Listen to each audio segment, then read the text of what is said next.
Perfecto. Ok, bueno, antes de iniciar con la sesión del día de hoy, pues este es un evento más que se está realizando por el aniversario de la organización.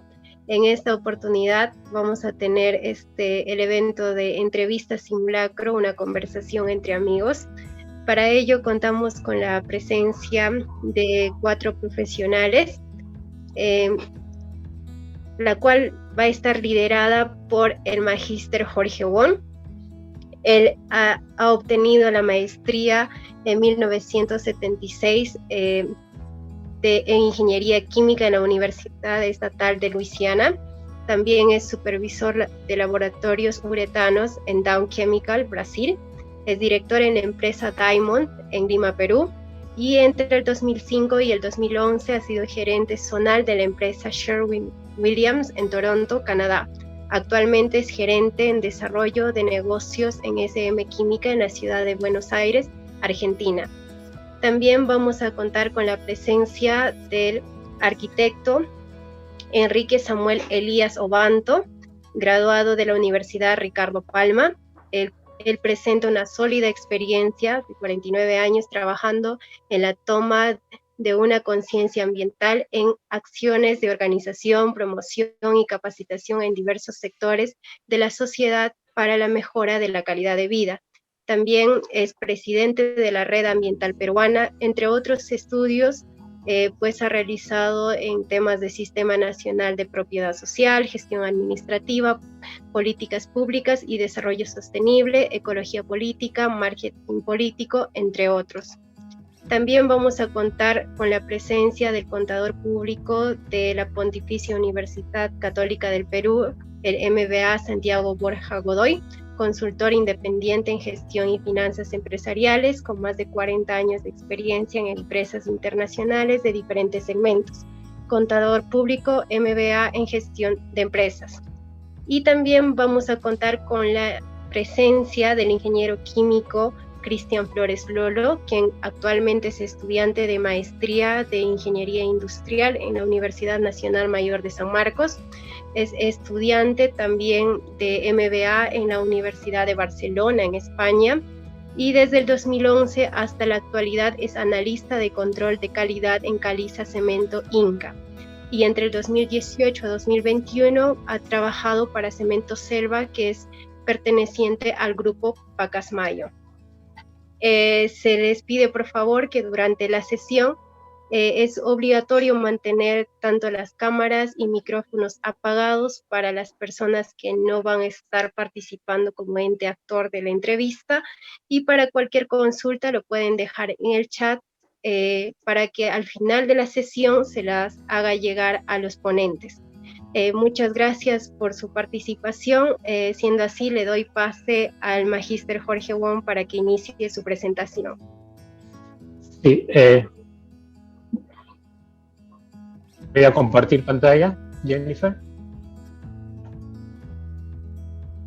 Ya dejé de compartir. Ok.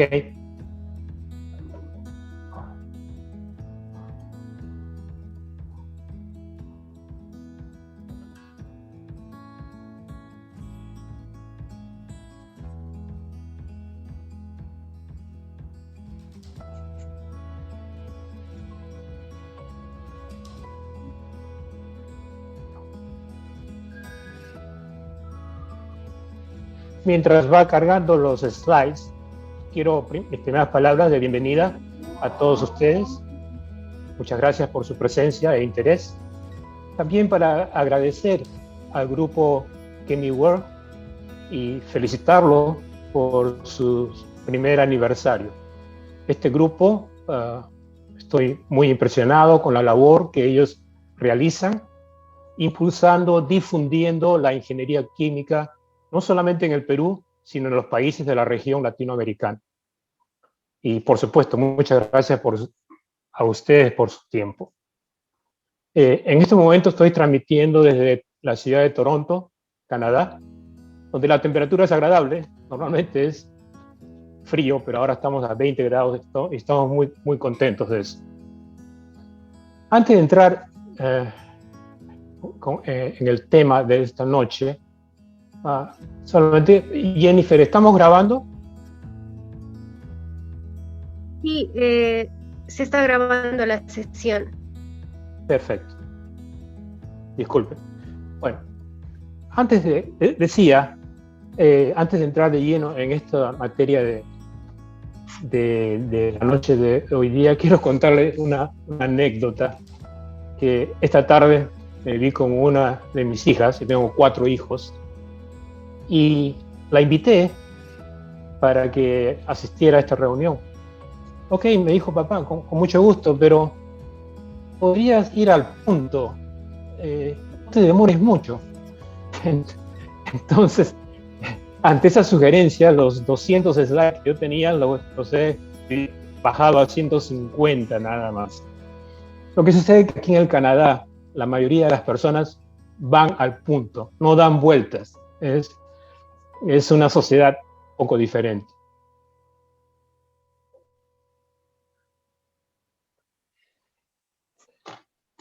Quiero compartir esto, que no tiene nada que ver aparentemente con la entrevista, pero es nuestra salud. Sé que en el Perú ya están obligando en ciertos lugares a usar doble máscara, pero la CDC americana ha encontrado que la mejor manera es tener una máscara descartable adentro y una máscara de tejido afuera, ¿no? La lógica de esto es que la máscara de tejido puede sellar los lugares que la máscara descartable no lo hace. Y lo otro que quiero compartir con ustedes, este descubrimiento ya definitivo, porque siempre había esa incógnitas. El virus se transmite por los líquidos o por el aerosol. Está confirmado que el virus se transmite por ambos medios, ¿no? Y aquí hay una figura que muestra que el aerosol puede viajar de 7 a 8 metros en un lugar cerrado. Por eso, cuando ustedes estén en un lugar cerrado, procuren no pasar más de 15 minutos, porque ese es el tiempo que demora el aerosol para viajar de un lugar a otro del ambiente. Bueno, entremos al tema de esta noche. Las personas que nos están escuchando en este momento, yo los admiro, porque este es el momento más difícil de la historia para buscar un trabajo. No es imposible, pero sí es el más difícil. Y por lo tanto tienen que estar bien preparados. Hay los disruptores, como dicen ahí, que son los factores que hacen que la búsqueda de un trabajo sea tan difícil en estos momentos. Crecimiento económico está casi parado. Aún antes de la pandemia ya había una ralentización de la economía mundial. La pandemia, bueno, qué decir, la pandemia ha eliminado tantos empleos en el Perú y en otros países. La situación política y geopolítica que todos conocemos y la digitalización de la sociedad y la cuarta revolución industrial. Todo eso ha hecho cambiar el mercado laboral. Aquí tenemos unos números de Perú, por ejemplo. En el primer trimestre, el empleo se cayó 15%, la capacidad adquisitiva 23%, el PIB 11%, 900.000, casi 1 millón de empleos perdidos. Con respecto a la masa laboral, 4.2 millones ocupados, 1.9 con un empleo adecuado, formal, 2.2 subempleo y 750.000 personas desempleadas.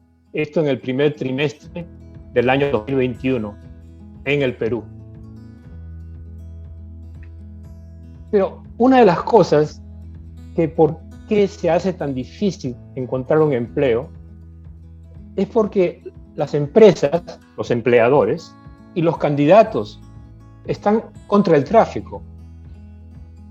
¿Qué me refiero a eso? ¿Qué hace un candidato para buscar un trabajo? Primero va y trata de enviar sus currículum vitae, responden a avisos, ¿no? Van a agencias de empleos, buscan un amigo o un colega para que haga el puente, ¿no? O tienen un portafolio o ya un trabajo de desarrollo listo y van de empresa a empresa mostrándolo, o tratan de buscar una persona que está dentro de la empresa para que les ayude. Ese es el camino que recorre el candidato comúnmente. Pero ¿qué es lo que la empresa hace? La empresa va desde al revés. Entonces es por eso que los candidatos de las empresas no se encuentran, ¿no? Mira, las empresas comienzan buscando desde adentro, ¿no? Le pregunta a José, que es un excelente empleado, le dice, ¿conoces a alguien para ocupar el lugar de ingeniero de proceso? Eso es lo que hace la empresa. No comienza publicando un aviso en el periódico. Busca personas que ya tienen trabajos listos, hechos, demostrados, ¿no? En su entorno, en su red personal o profesional, agencia de empleo, y por último, ¿no? Van y dan una mirada a los currículums. Por eso es una de las muchas razones que es tan difícil encontrar un empleo. Estamos yendo por diferentes caminos.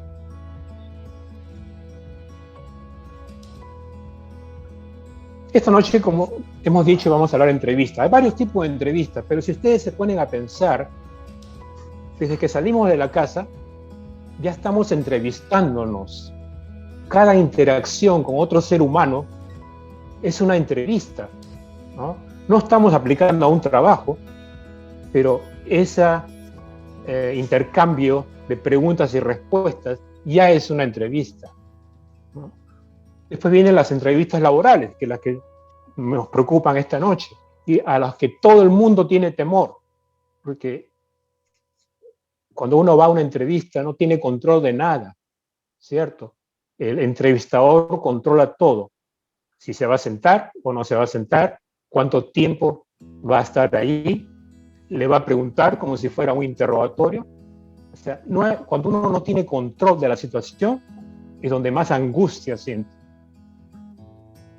Hay varios tipos de entrevistas, de comportamientos situacionales, de estrés, y también hay las entrevistas informativas, que es lo que estamos proponiendo también en este tipo de actividades. ¿De qué se trata una entrevista informativa? Aquí en el Canadá es muy común. Uno llama por teléfono a empresa y por favor le pide una entrevista informativa. ¿De qué se trata? Se trata que la empresa va a explicar qué es lo que hace, ¿no? En la industria, cuál es su misión, su visión. Y es una oportunidad para que la empresa conozca a candidatos potenciales, ¿no? Porque cuando este señor va a la empresa y se reúne con alguien de recursos humanos o de cualquier nivel, ya lo está entrevistando, lo está calificando. Entonces, yo pienso que si es que no es muy común en su región esto de las entrevistas informativas, debemos comenzar a incentivarlo, porque no solamente es beneficio para el candidato, sino también para la empresa. La empresa va haciendo una obra de sociedad, de responsabilidad social, y también está adquiriendo un inventario de candidatos potenciales.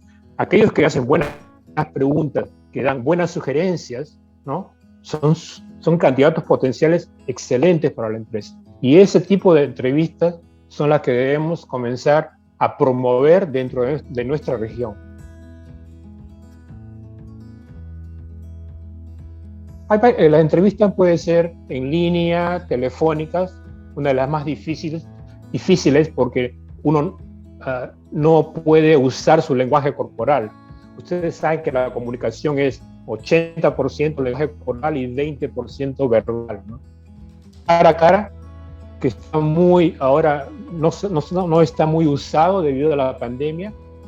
El videoconferencia, que está muy, muy utilizado estos días. Puede ser panel, como esta noche lo vamos a hacer, donde no solamente lo va a entrevistar un reclutador, sino van a ser varios. Es una situación también muy difícil, o más difícil. Y también puede ser una entrevista grupal, ¿no? Que también vamos a practicar esta noche, donde va a haber un panel y donde van a haber 3 finalistas o 3 candidatos a una entrevista informativa.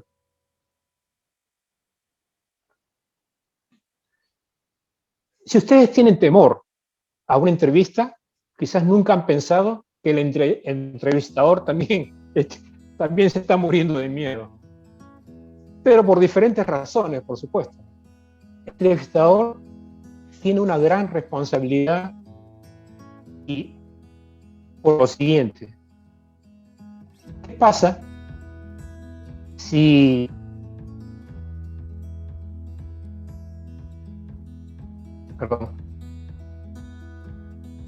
esa es la mayor preocupación que tiene el entrevistador? ¿Cuánto me arriesgo? ¿No? La palabra aquí es riesgo. ¿Cuánto me arriesgo contratar a esta persona? ¿No? Es el que apenas se sienta el candidato, es su mayor preocupación. Si él selecciona a un candidato y de repente le toca a un candidato pesadilla, ¿no? No hace el trabajo, se retira después de algunas semanas. Esto cuesta mucho dinero a las empresas, no tiene iniciativa, ¿no? Fue muy bueno de fingir en entrevista personal, pero en realidad en la práctica no era el candidato. No encaja en el trabajo o demora para encajar, no se lleva con los demás trabajadores. Este es un gran factor ahora, ¿no? Porque el trabajo es colaborativo. No es un trabajador bueno, hace lo mínimo, deshonesto, irresponsable, es lo peor. Entonces, todas esas cosas, cuando el entrevistador, el reclutador, contrata a alguien que no es el candidato, sufre un descrédito, ¿no?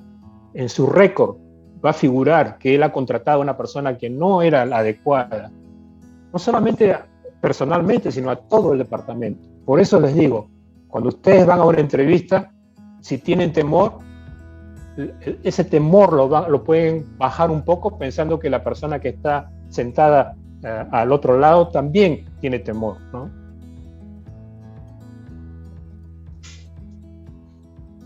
Pero esto es lo que yo quiero proponer. ¿Qué pasaría si la entrevista, en lugar de ser un interrogatorio policial o del fiscal, ¿no? Preguntando al acusado, es una conversación entre amigos? Ustedes, sus amigos o conocidos, cuando se encuentran, ¿cómo es la conversación? No hay estrés, la conversación fluye de un lado a otro, ¿no? Es una conversación donde ambos son muy abiertos y dicen lo que piensan y no fingen nada, ¿no? En la mayoría de los casos, ¿no? Hay mucho más confianza. Entonces, ¿qué pasaría si cuando uno va a una entrevista, en lugar de ser un interrogatorio, es una conversación? Yo digo entre amigos, ¿no? Claro que es una situación ideal, pero ¿qué podríamos hacer para convertir esa entrevista que nosotros tenemos mañana en una conversación? No es fácil porque nosotros tenemos solamente 60 segundos para convertir el interrogatorio en un diálogo. Solamente 60 segundos. Miren lo que es lo valioso de la primera impresión. Hace unos años hicieron un estudio en una universidad de Inglaterra y dividieron a los candidatos, o a estos candidatos, digo, a estas encuestas, en 2 grupos. Al primer grupo le mostraron una serie de fotografías por 1/10 de segundo. Y a otro grupo le dio la fotografía de personas para que los analizaran el tiempo que quisieran. Y a ambos grupos les preguntaron sobre qué cualidades, ¿no? Les atribuían a esas fotografías. La primera conclusión era que lo que más les llamó la atención, o de primera instancia entendían que ese era el mensaje que transmitía la fotografía, era la confianza, y lo segundo, qué tan atractivo o no era la persona. Pero lo interesante es que la conclusión que llegaron es que ambos grupos llegaron a las mismas conclusiones. A pesar de que un grupo solo tuvo 1/10 del segundo para evaluar a la fotografía, comparado con el otro grupo que tuvo todo el tiempo del mundo. ¿Cuál es la conclusión de este estudio? Que 1/10 de segundo puede ser para que la persona que está al otro lado ya se forme una idea nuestra, que va a ser muy difícil de cambiar, dicho sea de paso. Entonces, solamente tenemos 60 segundos para causar una buena impresión y convertir un interrogatorio probable a un diálogo. Entonces, ¿qué es lo que debemos hacer? Primero que todo, hagan su tarea. Espero que los finalistas que esta noche están con nosotros lo hayan hecho. ¿Qué significa eso? Tienen que estudiar bien a la compañía que están aplicando, la posición que están ofreciendo, las fortalezas y debilidades que usted tiene. Usted tiene que saber bien esas tres cosas y no venir a improvisar, ¿no? Voy a admitir una persona que está esperando, disculpe. Otra cosa que tienen que hacer, y esto vale no solamente para convertir una entrevista en una conversación, vale para todo. Yo creo que vale hasta para nuestra vida diaria. Segundo, romper el hielo, ¿no? Parece una cosa tonta, por decir, hablar del tiempo. Claro que en Lima, por ejemplo, hablar del tiempo no es gran cosa, pero aquí en Canadá hablar del tiempo sí es gran cosa porque varía de un día para otro, ¿no? Pero estoy dando como ejemplo hablar del tiempo, pero nunca hablar de política, religión o fútbol. Eso está prohibido.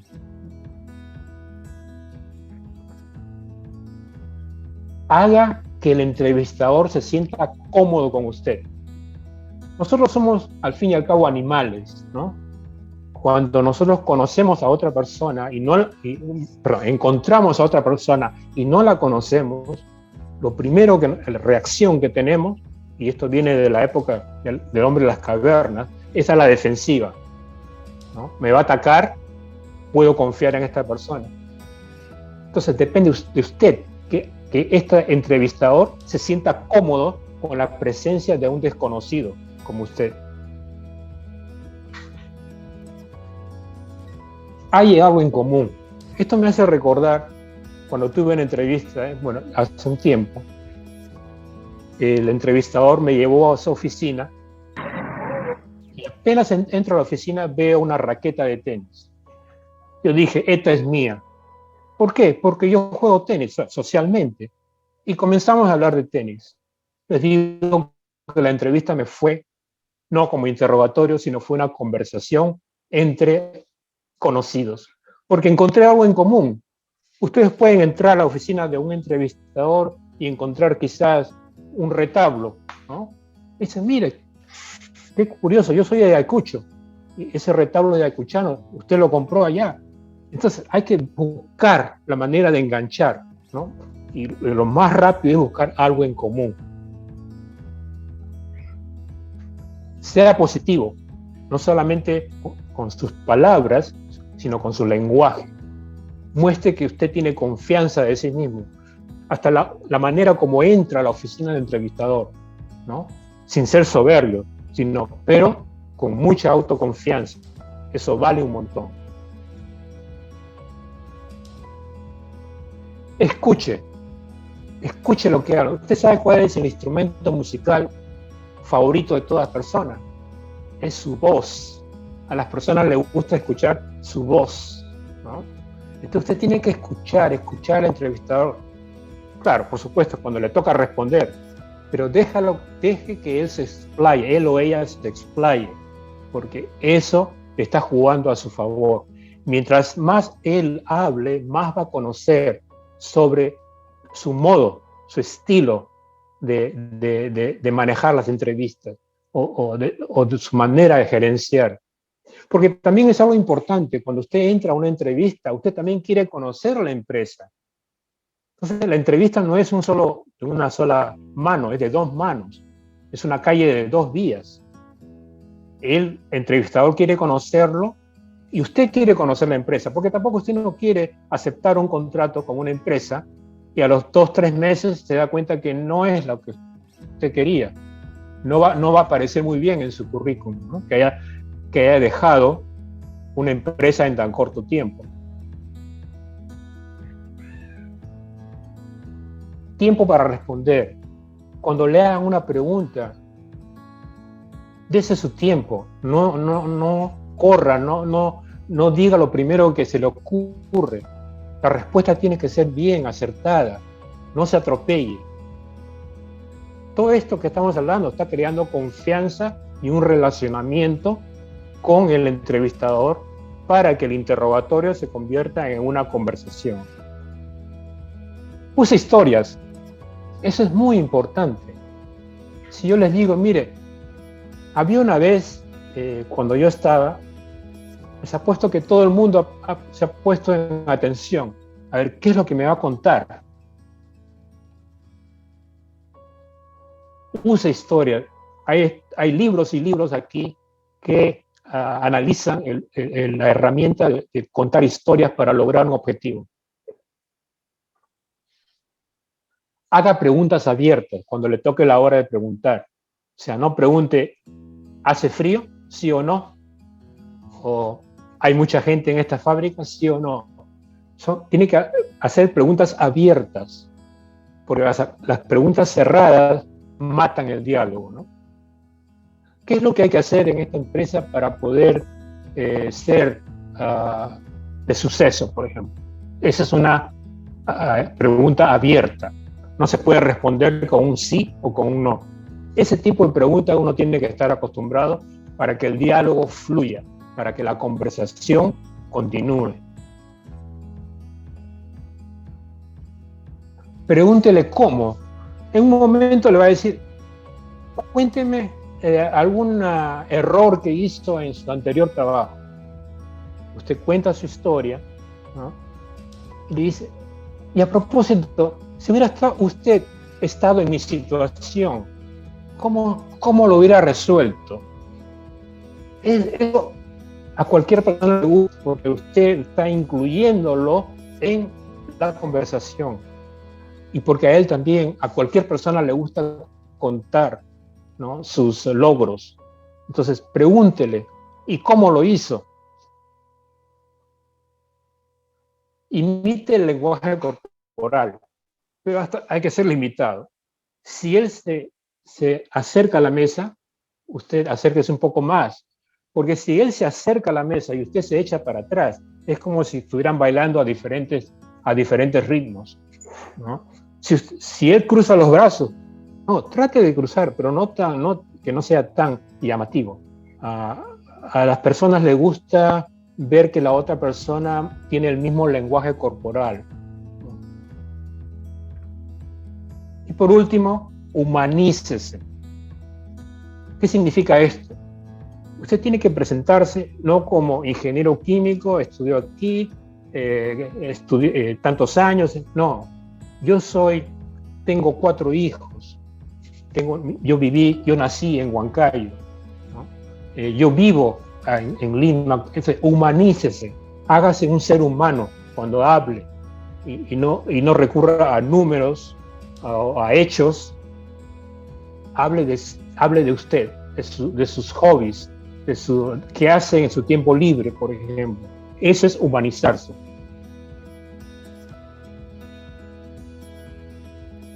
Bueno, eso es todo lo que quería contarles y es muy importante, como les digo, si ustedes tienen la oportunidad de convertir una entrevista en una conversación. Esto no funciona con todos los entrevistadores. ¿Por qué? Porque hay entrevistadores, sobre todo los que son más mayores, que ya tienen su protocolo de entrevista, ¿no? Pero ustedes tienen que hacer el intento de diferenciarse de los otros 10 candidatos que están esperando. Porque imagínense ustedes sentados en la silla del entrevistador y tener que repetir el mismo protocolo, la misma rutina con cada uno de los candidatos. El candidato que se diferencie de los otros, ese va a tener mucho más posibilidad de encontrar el trabajo. Ok, muchas gracias.